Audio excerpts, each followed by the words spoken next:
bit startled or confused by the theme of today's talk. That theme is we are winning despite Biden. Some of you will question that because you already know who Biden is. You know the role that he played in terms of forwarding a so-called crime bill that resulted in 1 out of every 8 human beings on earth in prison being an African in this country. You know the role that he played in escalating the police violence against African people in this country, much of which has been protested up to now. Even upon this discussion we're having now, during this discussion, police doubtlessly killing somebody, attacking some African in this country. And so I know you're aware of that. And so you were probably one of those people stuck with this question of what to do because the choice was between Trump, it seemed, and Biden in terms of who would lead the United States government. And then some of you may be raising questions about this because you have concluded that there had to be a Biden, that we see a situation where this man Trump, who was vulgar in his attacks, his verbal attacks on African people and other people around the world, and threatening, who seem to be promoting war in various places. And so some of you saying that it makes sense to be for Biden. Why would you say despite Biden? Then, there's been this example of Biden with his vice president, Kamala Harris, who is an African woman. There have been other appointments of Africans into his cabinet. And so that obviously provides some logical appreciation for Biden's election. And so this question of despite Biden may be problematic for people who are in that camp as well. But the reason we are having this discussion, and in part, is because right now the whole world that we are living in, and we are part of the world, Africans, we're not just some people who live in these colonial spaces within the United States. We are part of the world, Africans. We are everywhere, all over the world. And in addition to there being Africans in this world, there are other peoples in this world who are engaged in trying to exist under horrible circumstances as well. So we look at this situation, and as I said, now many people are trapped with what was assumed to be only a choice of Trump or Biden, and this is something that we can be engrossed in today. And the year 2020, because the U.S. government and other white power countries were really successful in decimating the movement of oppressed peoples around the world to take back our freedom. And that was happening everywhere. So we saw a particular time in history, recent history, in my lifetime, where the world was being changed, obviously, as a part of the process of people breaking free from white power, from nasty white colonial domination, from enslavement.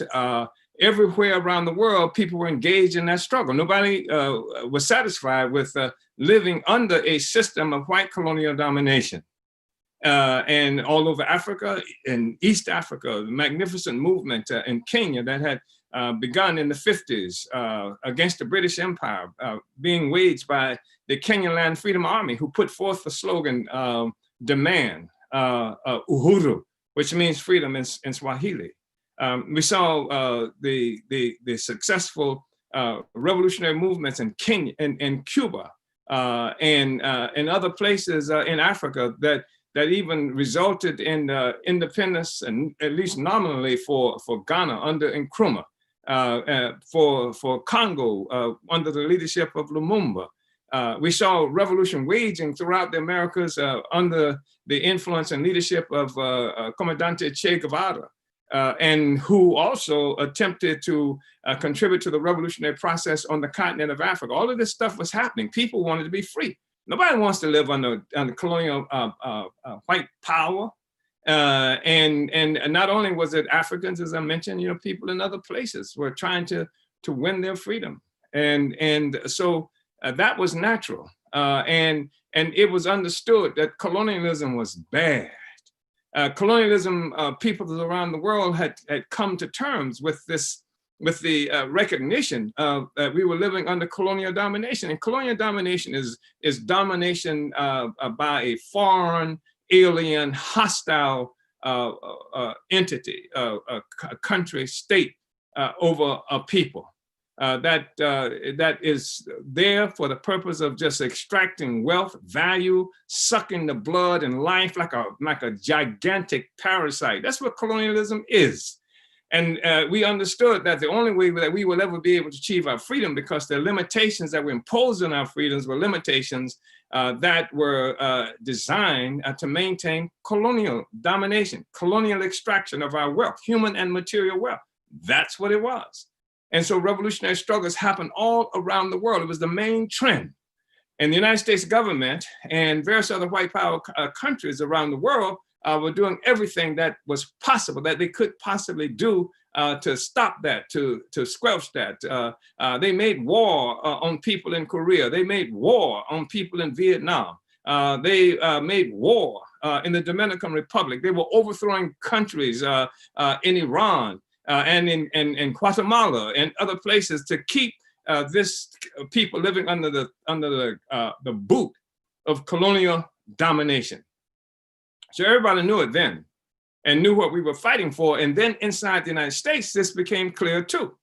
And at the moment, the struggle that African people were involved in for democratic rights in this country, a magnificent struggle, I should say, that involved masses of people. It was where revolution was the main trend, where it was a social movement that under civil rights had not achieved a revolutionary character as such, but was one that a movement that intruded into the lives of everybody inside the United States, white people, other peoples, Africans, and that was true. It intruded on the spaces of peoples all around the world. This movement was powerful. And what happened, of course, is that this movement for rights, and when you find yourself as an oppressed people, trying to fight for rights under oppression, what you're talking about is rights. When you talk about rights, you're talking about a legal issue. You're talking about what the people have referred to as like civil rights, achieving some kind of rights within the society of oppression that we live in. That's a very limiting kind of movement. And it is one that the US government and all of the imperialist powers would want to maintain. They would want to keep us fighting for rights within the system that is inherently oppressive, inherently exploitative. And that keeps the whole ship on course. It keeps it afloat. Even if there are fights in the kitchen, even if there are fights on that ship in different places, the fact is the ship moves in the direction, because nobody's trying to overturn the ship. Nobody's trying to take control of the ship. What people are trying to do is fight for spaces in that ship, for some kind of rights in that context. That's what the civil rights movement was. But then what happened in this explosive demand for Black power, regardless of what the intent of the people who made that demand, because that never was clear in the beginning, that wasn't clear. But when they said power, that changed the question altogether. And it took Africans away from just the struggle for rights under colonial domination. And it put us in this place of fighting against colonialism as opposed to against racism. And by which I mean that when you solve the problem of racism, of white people not liking you, I don't know if there is any real solution to that. Unless you learn how to dance better, you learn how to sing better, you learn how to play football better, and things like that. And perhaps white people will like you more.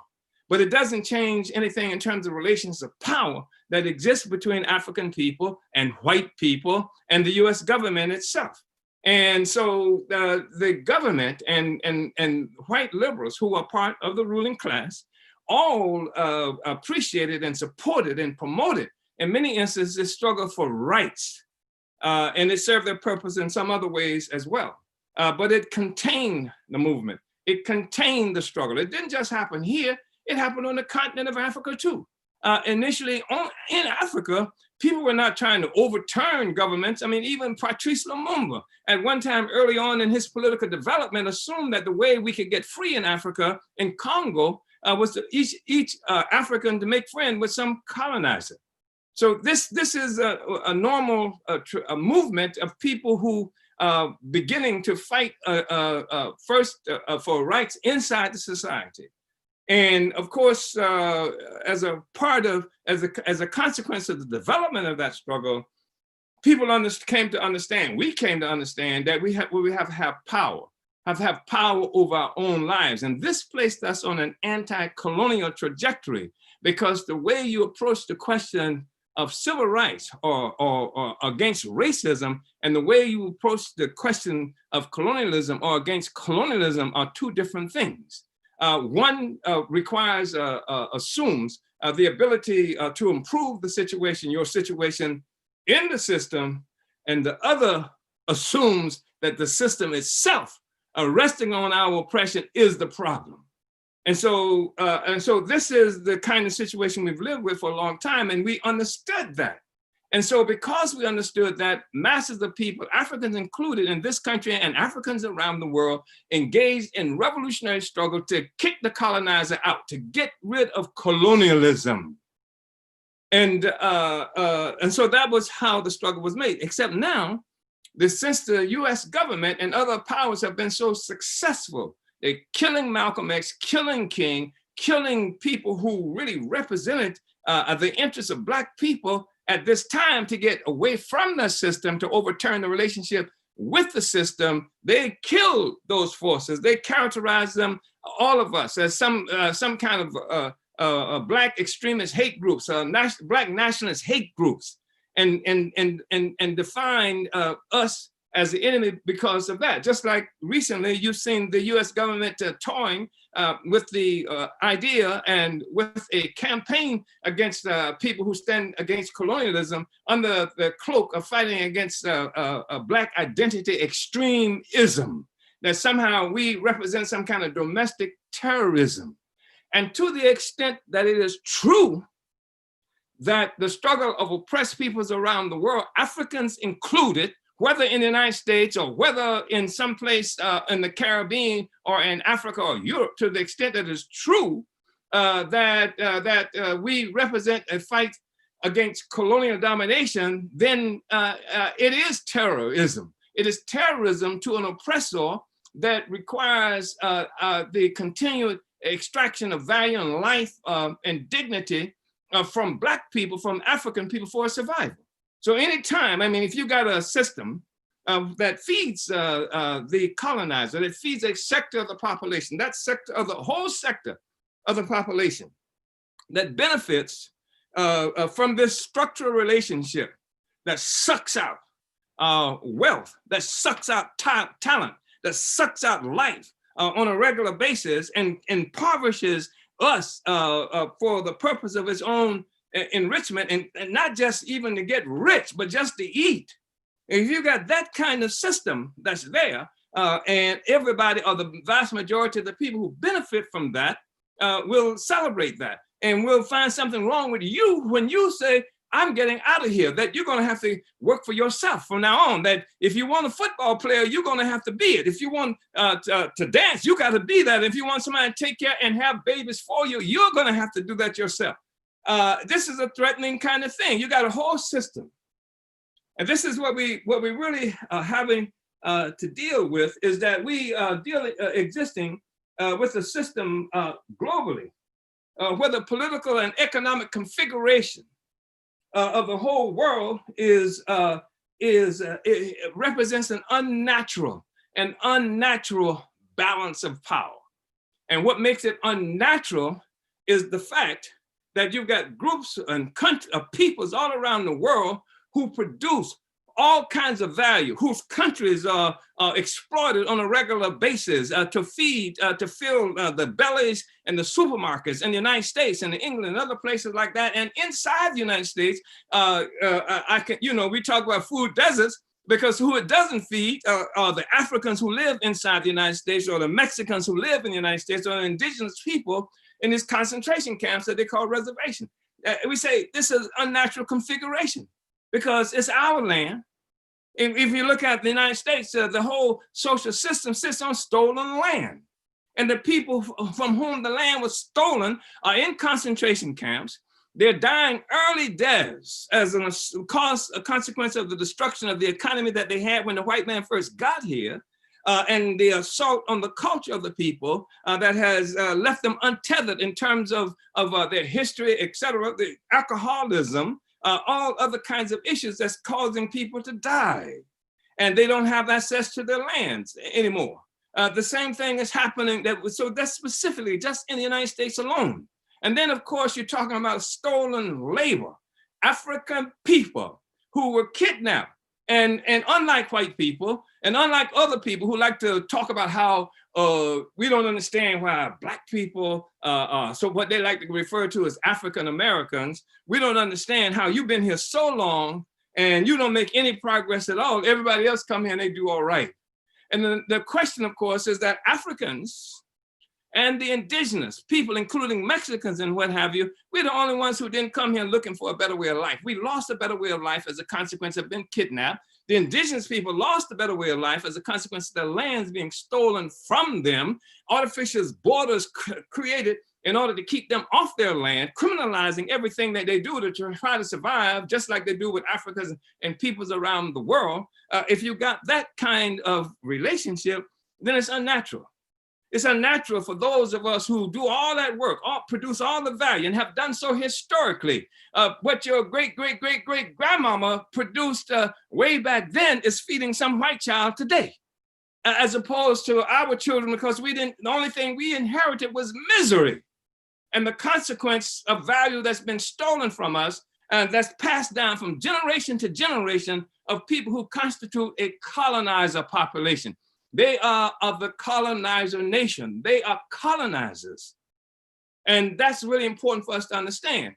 When we say that, then we recognize that there is a difference between African people who are colonized in this country and white people who are colonizers. And this isn't a statement about whether they're nice white people or bad white people, or whether Black people commit crimes or anything like that. The relationship is one between colonizers and colonized. Just in the same way, if your system is slavery, you can have white people who might be called good slave masters as compared to others who were bad. And you can even have Africans who are living on the plantation as slaves who will commit a crime as defined by the system of slavery under which we live. That's not what we're talking about. So they can always say, well, this person was a criminal. And because this person had to commit this offense against their system in order to try to survive. And sometimes we were driven mad by trying to survive without intentions to commit what they call a crime. And so created various kinds of social disturbances, even among ourselves. But the fact still remains that the contradiction is between what we call the slavery between the slave master as such, and those of us who were enslaved.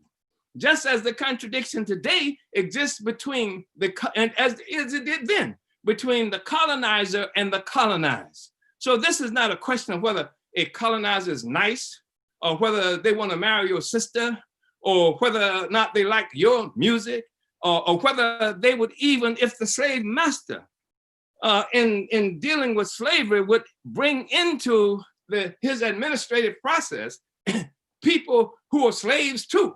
And this happened.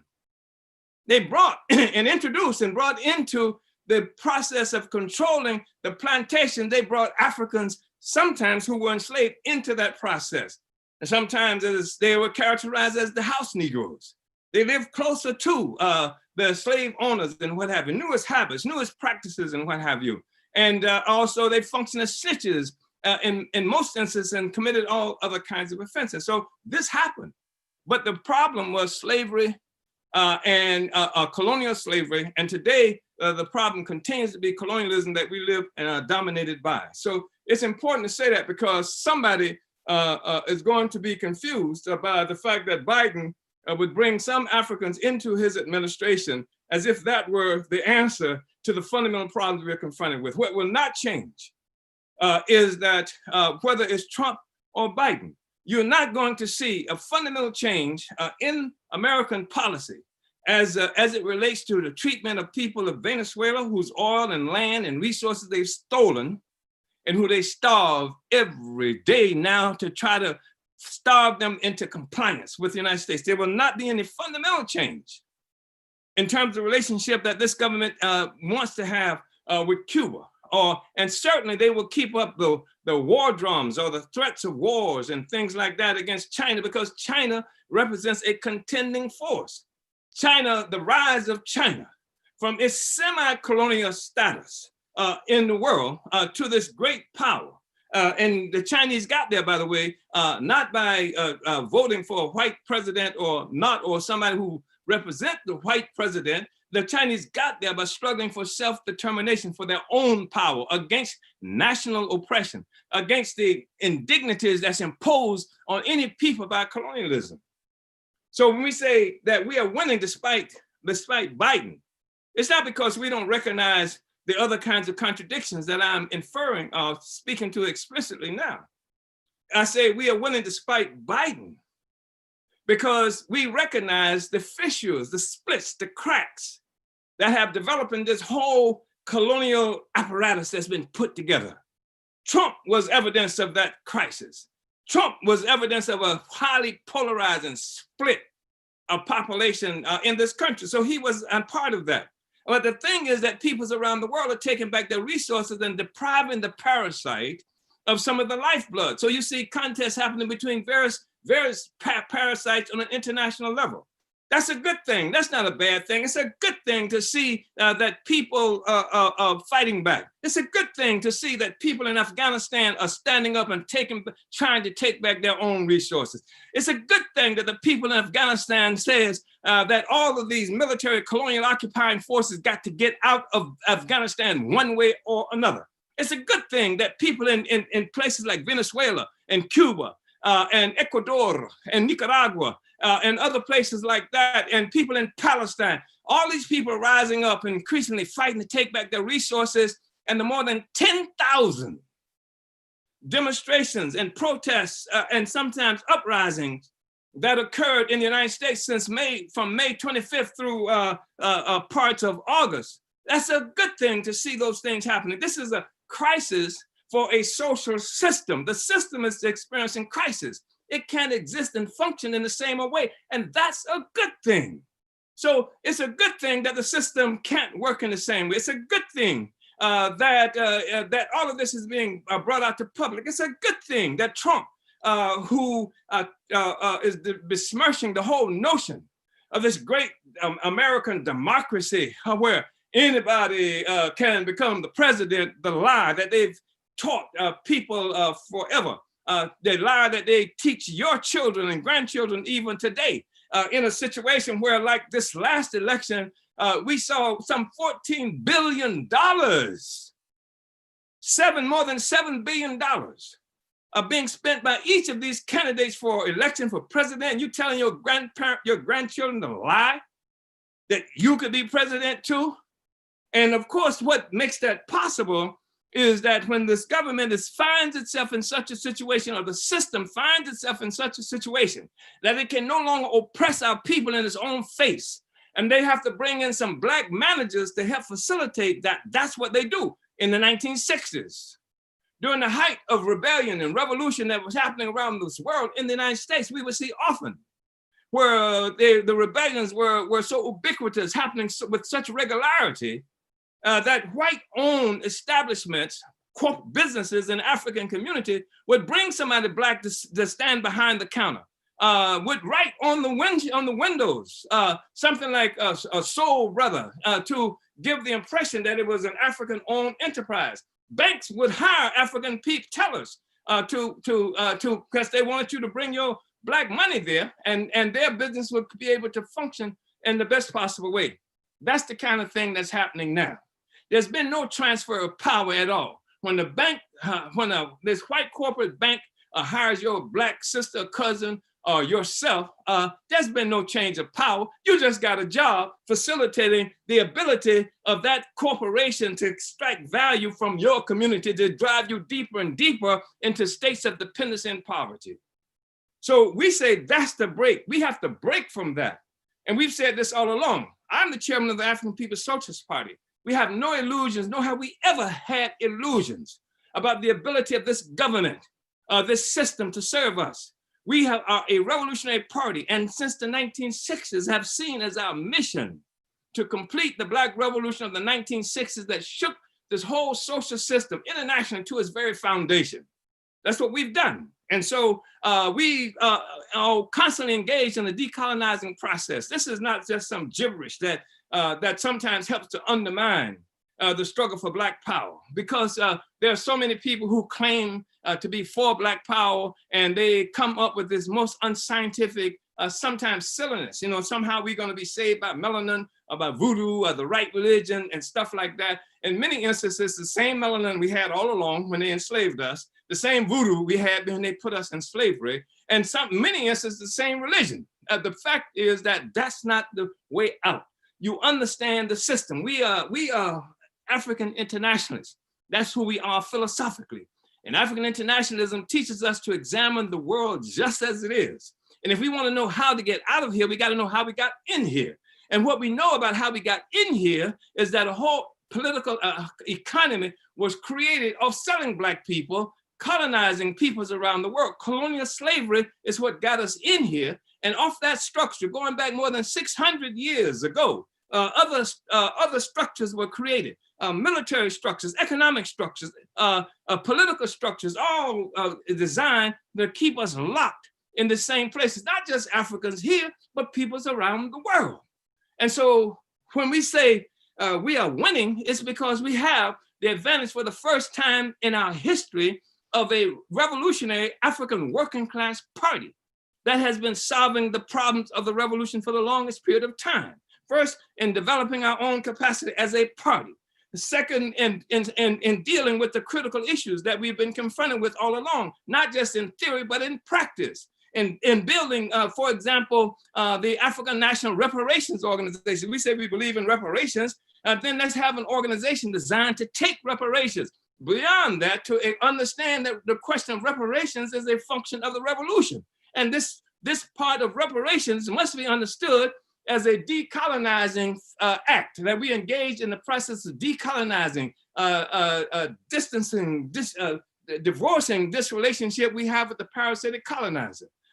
We had to deal continuously with the question of police murder, police violence. This was one of the critical things that informed the Black Revolution of the 1960s, not only in this country, but throughout the world. And if you take the understanding that inside the United States, the so-called police is nothing but a domestic military colonial force, then you understand that that's what the people in Korea had to deal with, a military colonial force. That's what people are trying to fight with against in Afghanistan. People had to deal with in Kenya, Mau, and every other place around the world. This military force has been absolutely necessary to maintain the status quo.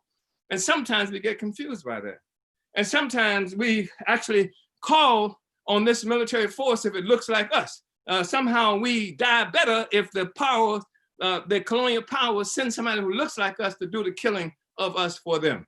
So this is the kind of thing. So for early on, we say the whole system, we're talking about a state apparatus.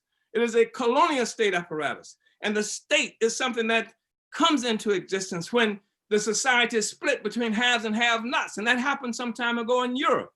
And what did we talk about? We're talking about the police, we're talking about the army, the military, the courts, and all those systems that keep it functioning. That's the state.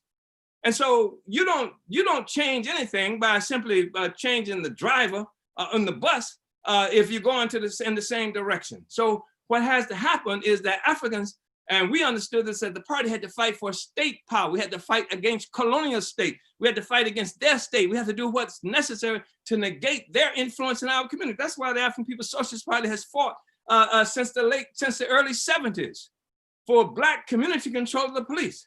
not because we thought that was going to be an immediate solution. It's going to contribute to the solution because that means that we're creating our own state apparatus or the capacity for it. It gives Africans an opportunity to join in this process of creating our own state power, and to do that by any means necessary. That's what Malcolm X said. So there's science to this. That's why in 1982, we created a world tribunal on reparations for African people with according to international law, with judges that came from every place. Because the objective is for us to be in control of our own lives, to have our own state power. This is what we are moving toward. That's why we've always created economic institutions. This is not in order to try to live forever under white power, but we call it dual power. It's our own power that contends with the powers of the ruling class. And we've done that historically. We've done that for years and years and years. There were people at one juncture coming together, going to orange plantations and picking oranges to raise money to set up business. We created all kinds of business. We've had record shops and bookstores. And now, you know, this movement controls something like 2 furniture stores. We have food production and distribution systems that we've developed. We have our own newspaper. We have our own radio station and things like this. This is because we are moving toward the liberation, independence away from colonialism. And all these struggles that you see happening around the world, of the peoples of the world, that made it necessary for and possible for somebody like Trump to emerge as a part of this crisis that's continued to deepen the polarization inside this country. You're talking about the United States, where 57% of the white people who voted in this election voted for Trump. And it's clear that to us as African people, that many of the white people who voted for Trump, a vote for Trump was a vote against Black people. But we didn't surrender to that. We don't say, okay, wow, look at Trump. We created years and years ago, as long ago as 1976, an African People's Solidarity Committee, whose work is, these are white people whose work is to go behind enemy lines, to represent Black power in white face in their communities all throughout this country and increasingly throughout the world. And they engage in making reparations real. We're not talking about what's gonna happen if we are getting reparations. And we are getting, because we created this, this is the African People's Socialist Party. And this is these North Americans who say they want to support African people, they do it under our leadership. And give all these North Americans, some of whom claim to be communists, and they say they want to engage in class struggle. But what we understand the African People's Socialist Party is that the class issue, the class contradiction is located inside the colonial question. This is the fundamental contradiction that exists in the whole world. This relationship between oppressed and oppressor nations. And colonialism is what gave birth to capitalism in the first place. So we are saying that you can't change who you are as a quote unquote race, which is a contrivance that was established that created nothing but confusion. But you can distinguish yourself as part of the colonizer nation who unites with the struggle of those who are colonized by you, the colonizer, by white people, to unite with the struggle to end this colonial domination. It makes white people feel good to have African people saying, no matter how badly you treat me, no matter how many of our children you shoot down in the streets, how badly they treat us in the school system, no matter the fact that you bomb our churches and do all these other things, we just want to be with you. We just want to fight against racism. This is you can imagine what this does to this collective ego of so many white people. But this is not about white people like that. We want our own power. And so we give those white people who want to an opportunity to join with the struggle against colonialism. And many of them say they hate capitalism.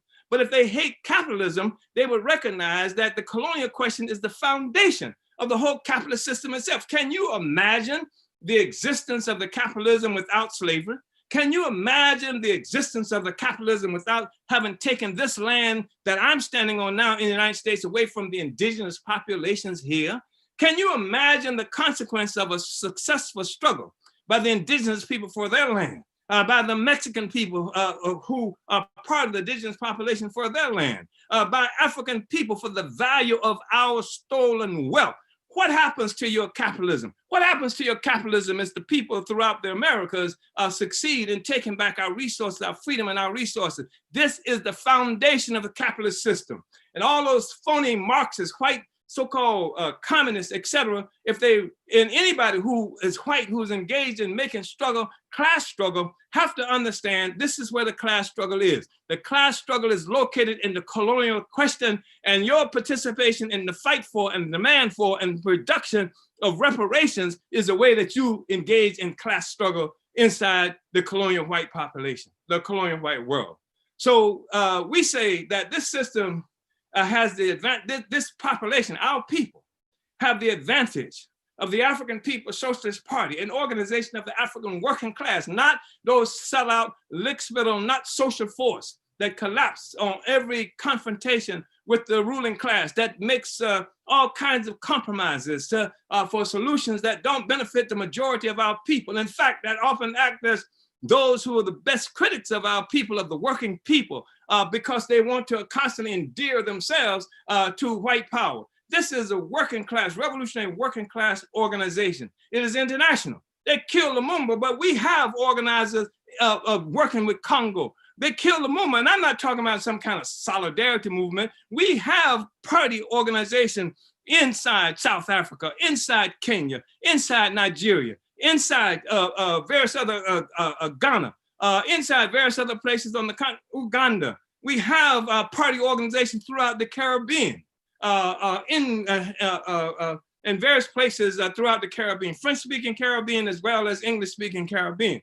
This is our objective is to complete this revolution so that we can win our freedom.